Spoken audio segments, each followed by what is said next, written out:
Hey guys, Joe here, the man who doesn't regret any of his tattoos, and I'm here to talk about the final UFC card of the year, the UFC Fight Night, Strickland versus Cannonier. So this is the last fight card of the, or last UFC fight card at least of the year. So did it end on a good note? Let's see. Enough talk. Let's just get to the fights.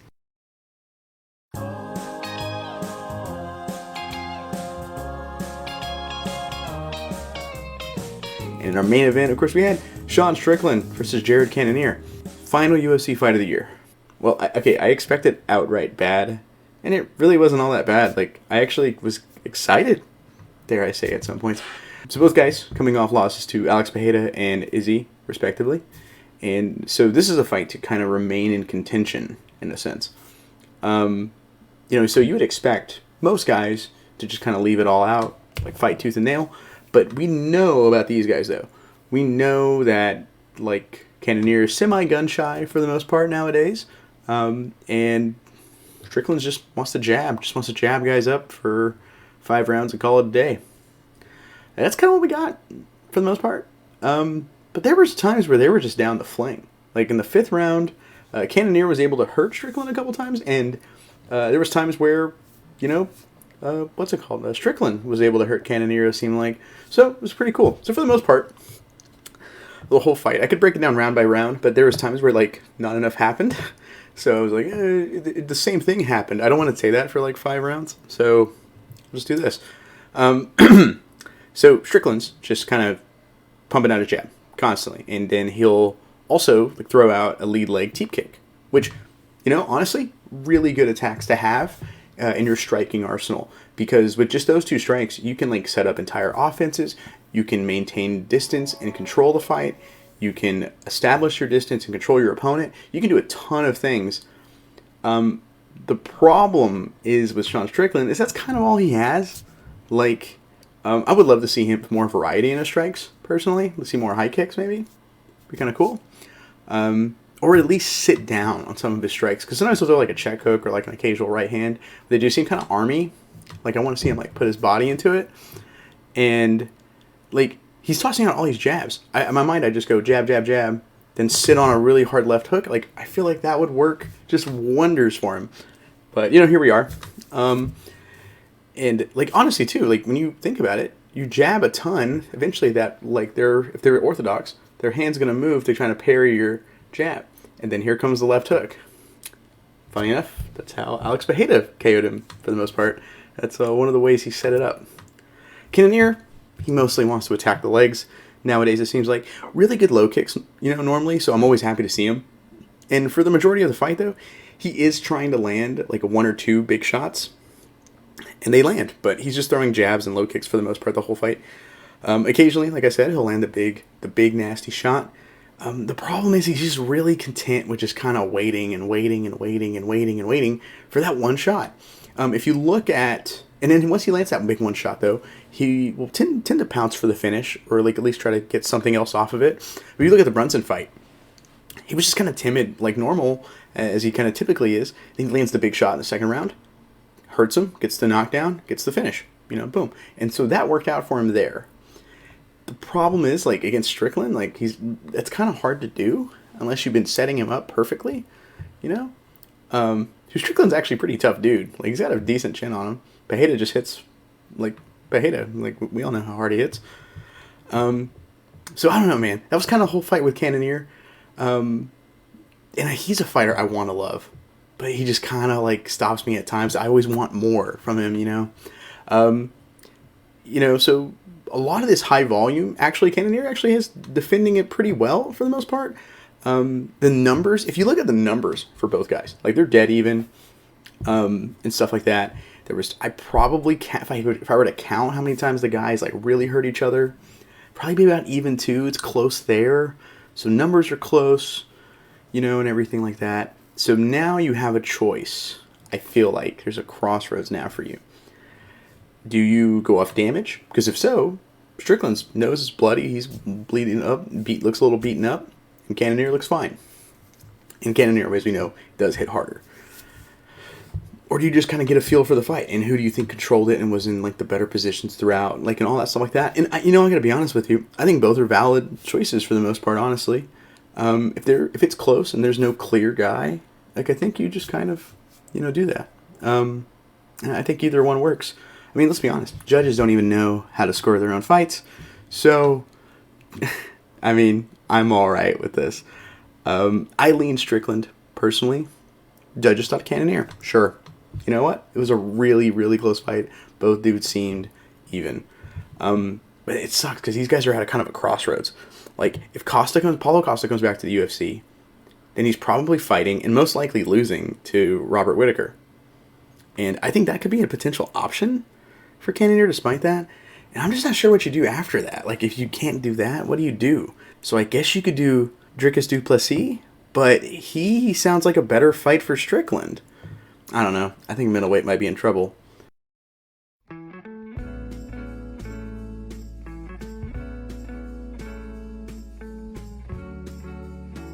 So let's get to our co-main event.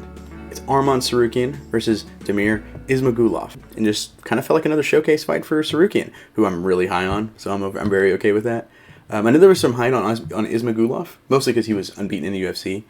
And but I think this was a really solid, clean win for Tsarukyan. I thought he just outworked him, especially in the grappling, where he was constantly getting the fight to the mat. And the striking, I thought he was just cleaner and more polished. Once again, a shameless plug for Armen Tsarukyan versus Mateusz Gamrot. What a great fight. That is super close. I think I scored it, if I remember correctly, for Tsarukyan the first time I watched it. And I think last time I watched it, I think I scored it for Tsarukyan. Really close fight. I really liked the fight. And then time for my two of my favorite nicknames at featherweight got into it. Alex Caceres, Bruce Leroy versus Juliana Rosa, Juicy J. So like early on in the fight, Caceres throws a punch and then leans with it to throw a head kick from the same side, and it just blasts Juicy J, who gets dropped and then just put out with some ground and pound after that. And I mean, look out now. Look out now. Alex Caceres is kind of hot right now. Like, he lost his last fight to Sadiq Youssef, but I don't think there's any shame in that, really. Like, Sadiq Youssef is awesome. Like, only one loss to Arnold Allen. That dude's great. And before that, he was streaking with some really good wins. And Juicy J, he's a little inconsistent in the UFC. But when he's on fire, he looks great. Like, he's a really fun fighter. Fun fact. He fought Patty in Cage Rage years ago. Go watch that fight if you haven't seen it. It's hilarious and in hindsight, like with context. That fight's probably a worse robbery than the Gordon fight. I watched it this week and I was like, oh, that's probably worse. It's pretty bad. So, there's precedent for last week. And finally, the fight I've been dying to talk about. Drew Dober, Bobby Green at lightweight. So Bobby Green hasn't fought since his short notice kind of savior moment where he took on the now champ, Islam Makhachev. And Drew Dober, he's been streaking all year. Terrence McKinney, first round stoppage and a comeback win. Banger of a fight. That fight is fantastic. Rafael Alves in July. Another great fight. I love that fight. Third round stoppage. Awesome. This fight, another great one. 3 great fights, 3 stoppage wins for Drew Dober. Spoilers. So out of the jump, Bobby Green, clearly the smoother, faster fighter. Just kind of darting in and out. Switching stances a lot, which of course I love. Big fan of that always. And he's just tagging Drew Dober constantly. Like, often. From both stances, both hand leads, both hand rear punches. Like, clobbering him the whole fight. And he's using his patented shoulder rolls really well. Like, dipping and leaning. It's great. It's fantastic. I wish I could do it. I feel like I would do that in, like, sparring and just get clobbered and KO'd. I would, like, lean into something and just get leveled. Jealous. Very jealous of Bobby Green. I can't replicate the thug style, or the hood style, I think that's what it was. Awesome. Drew Dober, he's just moving forward. He's eating these shots, but he's trying to land his own. Like, he was having trouble, like, kind of defending the speed of him. So he was, like, I'll take it and then try to give one. Like, taking one to give one, maybe taking 3 really to give one. And it wasn't really working out for him in the first round, it seemed like. He's also landing some nasty low kicks, which we all know are going to add up, and they're going to slow down the movement of Bobby Green, who is circling very well. So, I mean, first round, though, like I was saying, it's just all Bobby Green. Just picking Dober apart. Second round, though, more of the same, but Drew Dober's landing more, and it's noticeable. Then suddenly, boom, like a light switch. One left hand puts Bobby Green out cold, just out of nowhere, it felt like. Bobby Green's like against the cage, defending really well, using head movement, not really getting touched all that much. Boom, it's over. I can't do this fight justice. If you haven't watched it, go watch it.